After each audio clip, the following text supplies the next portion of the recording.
So when I done my first Eric Clapton album review, which was for his self-titled debut 1970 album, I said I was going to go in orders, and the next one up would be 461 Ocean Boulevard, then we go on to There's One in Every Crowd, and so on, so on. But anyway, after that, I done another ticket, and now we're doing Behind the Sun. So yeah, that clearly didn't work out.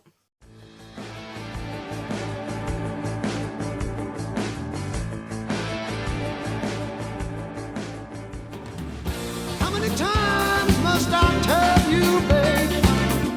How many bridges I got to So hello, and yes, welcome back to another album review, guys. Now, and today it's an exciting one. Today's a good one. We're doing another Eric Clapton album. Woohoo!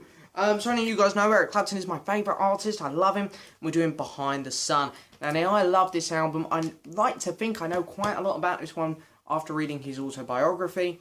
And yeah, I'm really here to defend this album because there are two 80s Eric Clapton albums which seem to get bashed about a lot. This one and August.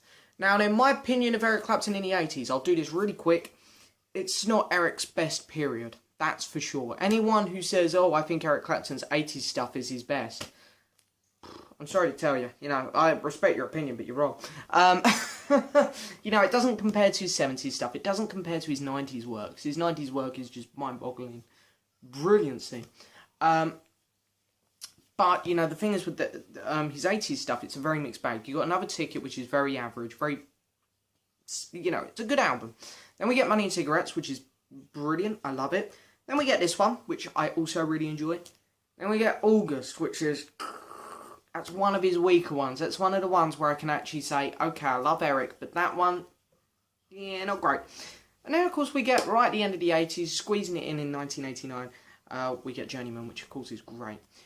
So 80s-wise, Eric, you know, he has two fantastic albums, Money and Cigarettes and Journeyman.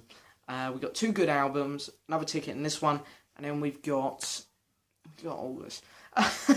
So anyway, but, you know, people love to bash this one in August. As I say, August I tend to kind of agree with. I don't dislike the album, but I definitely don't think it's one of Eric's best ones. But this one here I actually really do enjoy. This is a very good album, very solid album. Kind of feel a little bit sorry for it because some of the stuff that happened in post-production to it. But anyway, so anyway, in this review, what we're going to do is I'm going to give you a bit of information on the album. We're going to go over each track individually and we're going to mark them out of 10. I'm going to show you my copy of the vinyl record. We're going to mark the artwork out of 10. And when all that's done, we're going to add up all the scores, divide them by the total number of scores given, and that will give us an overall marking for the album. Then we're going to put it on the album ranking board, see where it ranks compared to other albums I've reviewed here on this channel, and then we'll be done. So anyway, I've got quite a bit of information on this one. So this is Eric Clapton's 9th studio album released on the 11th of March 1985. Hit number 8 in the UK, which is not too bad. I think it should have been top 5, but anyway. And in the US, 34. I'm disappointed in you guys. I'm kidding. The title of the album comes from a Muddy Waters song, Louisiana Blues. And of course the album is produced by the one and only Phil Collins. I mean, the man was everywhere in the 80s. God, not like we had enough of him. Throughout the 1970s, Clapton really mainly focused on his singing and songwriting. In the 60s, with bands such as Blind Faith and Cream and Yardbirds, Eric focused on his guitar work. That he was there for. He was there to be a lead guitarist, to push the band and give them more creative, bluesy rock sounds. Into the 70s, when he became a solo artist, it was important for him to focus on becoming a songwriter and singing more.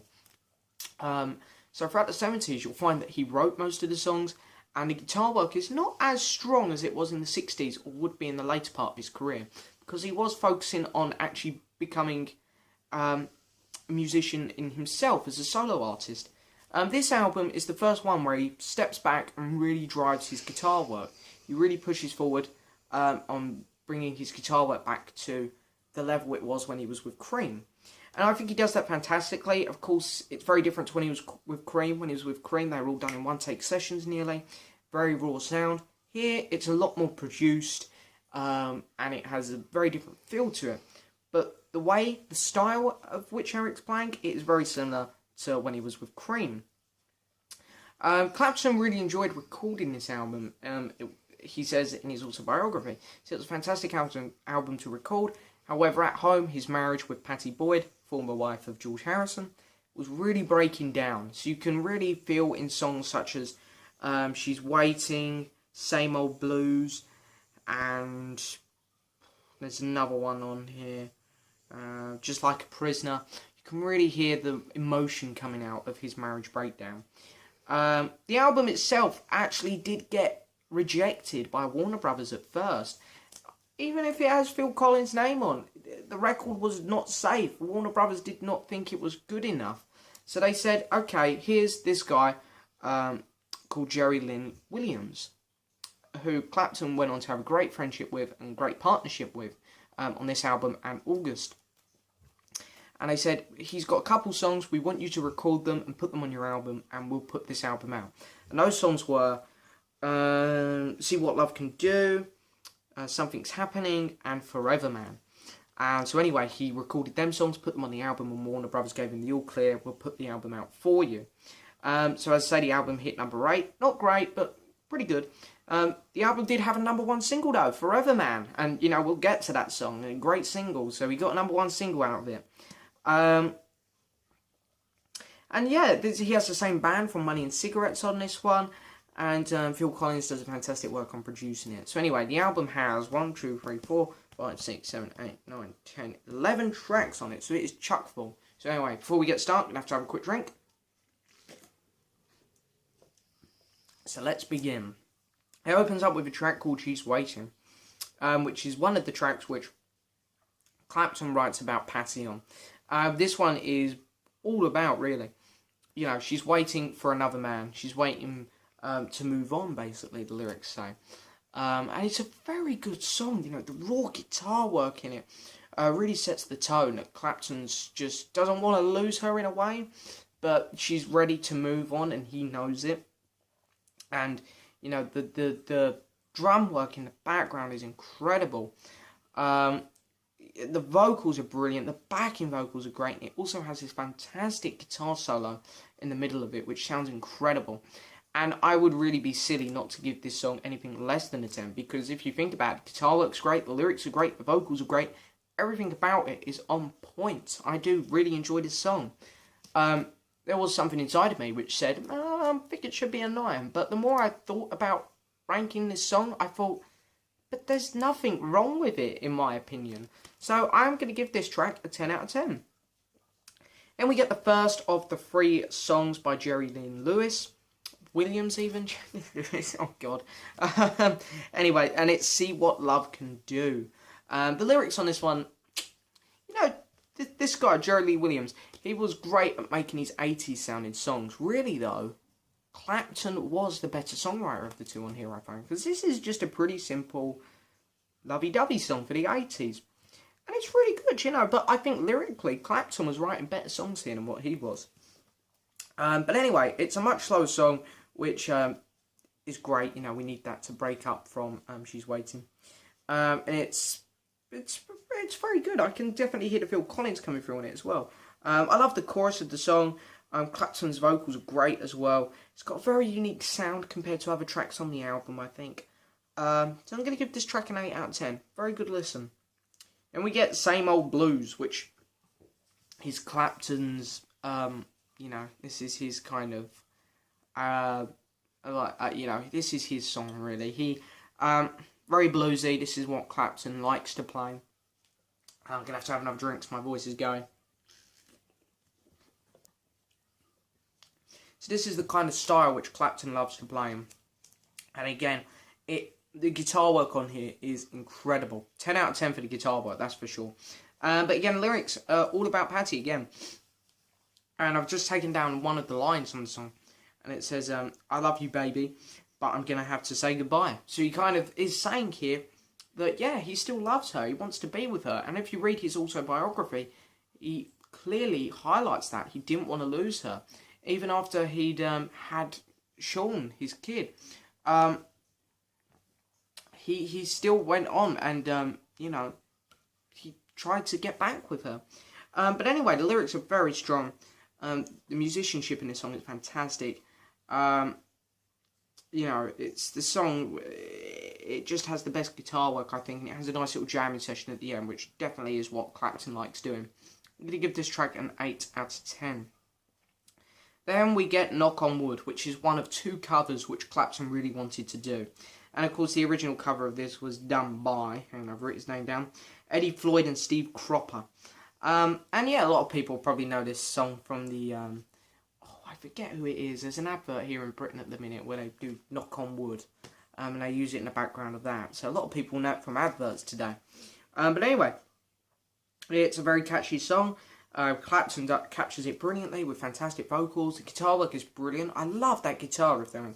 Dum, dum, dum. You know, it's fantastic. And of course the bass work on top. I think this is where the bass really shines through the most. Really fun song. It's going to be another 8 out of 10. 8 out of 10s. And anyway, this one doesn't get an 8 out of 10. This is Something's Happening. Another Jerry Lynn Williams song. And this is the one where it starts off with a very 80s feeling. This is where people start to have problems with this album, I think. Because this is the track which really, you know, we really get the 80s sound kind of forced at us a bit here on this song. Pardon me. Which, of course, is not what Clapton is. He's a blues guy. He's meant to sound the opposite of the 80s. But anyway, the lyrics are fun and good, and, you know, considering I think that Clapton's lyrics are a lot better than Jerry Lynn Williams on this album. But I think it would have been better if Clapton had really sung this song on his own, because the whole time he's got backing vocals with him. And, I don't know, it's a good song. It's very catchy. I do like it. But it could have been better, this one, I think. Could have been better. I think that this song had a lot more potential, and really it didn't get the recognition it deserved, because, you know, I think that the production on this one is not great. I think Clapton should have sung some bits on his own, instead of having backing vocals there the whole time with him. There could have been a bit more, you know, a bit more guitar work there. But anyway, I'm going to give this track a 7. It's still a very catchy song, still very enjoyable. But so yeah, it's not a bad song, but it's not great. So I'm going to give that one a 7. And we're going on to the B-side, where we have Forever Man, which of course is the final Jerry Lynn Williams song. This is, of course, the song which hit #1. And I'm just going to say straight off it's 10 out of 10, because this song is incredible. You know, the lyrics are fun, very good. Not quite as good as what Clapton's been doing on this album, but very good still. Definitely Jerry Lynn Williams' best lyrically song. Such a catchy song. Has a great, amazing guitar solo to it. Great vocals too. The backing vocals are great. The production on it is great. Phil Collins is great. This is a great song. Again, like She's Waiting, I've got no faults with it. 10 out of 10 song. Then we get It All Depends, which is Clapton, where it starts off really slow with a nice guitar layered over the top. It's pretty good lyrically, not Clapton's best one lyrically. So nothing's been said on this one really, but I think this one's also about Patty a bit as well, if you listen to the lyrics. But overall, good song, but just not one of Clapton's best. So I'm going to give It All Depends a 6 out of 10. Then we get Tangled in Love, which is the second cover which Clapton wanted to do on this album after Knock on Wood. Which is, of course, by... I did write his name on here. Richard Feldman. Apologies if I'm saying that wrong. But yeah, it's a much more upbeat song which we needed after It All Depends. And this one here is where it goes mega 80s sound. This is the one which sounds, you know, this is definitely an 80s song. But it's good. The chorus is very fun, very catchy. Some good guitar work in here. Clapton's vocals are fantastic. So I'm going to give this track an 8 out of 10. It's very good. I have to have another quick drink. Okay. Next track up is Never Make You Cry, which is the one which is written by Clapton and Phil Collins. And this is the song which gets me. Okay, you would think Phil Collins is writing this. Phil Collins is a pretty safe writer. Oh, okay. It's a very slow song. And you really get the feel in the lyrics. And the lyrics are pretty good, to be fair. But the song doesn't do anything. It starts off so slow. You know, it sounds like In the Air Tonight, just without anything cool happening in the end. It just goes on and on and on, and nothing changes. It's like, I don't know why they didn't put something cool in there to make the song a bit interesting and give it a bit of character. like a cool guitar solo from Clapton, but no, it goes on and on and on. The only reason I'm not going to give it a negative score is because I think Clapton does a fantastic job on singing it. His vocals are on point still, and Phil and Clapton wrote a pretty good song, but I can't give it any more than a 5 because generally it's not interesting, so I'm going to give it a 5 out of 10. Then we get Just Like a Prisoner, which of course is another one written mainly about Patty. A much better and more interesting song, that's for sure, than Never Make You Cry. And the vocals and lyrics with the guitar work are really good on this track. So I'm going to give this track a 7 out of 10.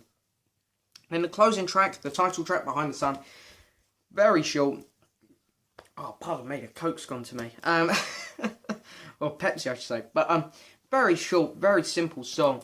It is just Clapton singing on guitar with Phil Collins on drums, and the lyrics are about basically, you know, Patty's left him at this point when he was writing this song. It's about him, you know, basically saying goodbye, I'm on my own kind of thing now. Very nice song, bit short, not too much happens, but I have a lot of emotion in this one, so I am going to give it a bit more than a 5. I'm going to go 6 out of 10. So anyway, now I've got to show you the copy of the vinyl record, of course, and here it is.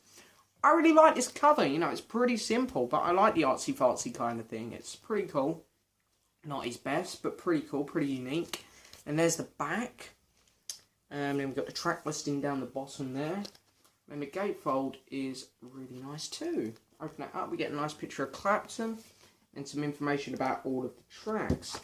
And then, of course, there is the record. So anyway, artwork out of 10. I quite like the artwork. You know, it's I like the cover. It's not great. I like the gatefold a lot, actually. I do like the gatefold. It's a nice photo of Clapton.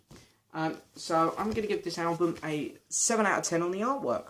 So anyway, now what I've done is I've added up all of the scores for all of them tracks, divided it by the total number of scores given, and Eric Clapton Behind the Sun out of 10 is going to get a 7.5. So anyway, now what we got to do is we got to head up to my album ranking board, put it on there and see where it ranks compared to other albums I've reviewed here on this channel. So here we are back in the album ranking board, of course, and here it is, 7.5 Eric Clapton Behind the Sun. So it's going to go just there. So there we go. It's drawed with Mudcrutch's Mudcrutch 2, and it's just beaten out a couple other albums here, such as Pink Floyd's Animals, Peter Gabriel Car, Queen A Night at the Opera, John Lennon Yoko Ono Double Fancy, and his own debut album there. So let's just look at Eric Clapton stuff. Got another ticket there on a 6.9. Eric Clapton debut on a 7.3. I Still Do on an 8.3. Back Home on an 8.8.